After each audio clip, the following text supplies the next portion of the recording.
म्हणजे आधीच मराठी भाषेबद्दलची या प्रकारची काही थोडी बहुत अनास्था आहे, त्याच्यामध्ये जर समजा हिंदी तुम्ही अजून जर समजा लादलीत तर उद्या ही भाषाच संपून जाईल. आणि हे कोणतं धोरण आहे मला कळलं नाही सरकारचं. जर समजा स्वातंत्र्याच्या वेळेला अगोदर जर समजा मिळाल्यानंतर भाषावर प्रांतरचना झाली आहे, प्रत्येक राज्याची प्रत्येकाची एक भाषा म्हणून जर समजा एक पकडलेली आहे, तर तिथे ह्या भाषा लादण्याचा का प्रयत्न करतात? ह्याच्यामध्ये काय राजकारण आहे की अजून काहीतरी नवीन विषय भरकटवण्यासाठी म्हणून हे परत तुम्ही आणताय का? मला असं वाटतं की पत्रकार म्हणून तुम्ही हे सरकारला विचारणं गरजेचं आहे.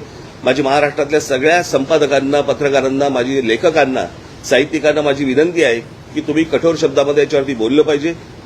तुम्ही या गोष्टी आज जर समजा हे या विषयात लादला गेला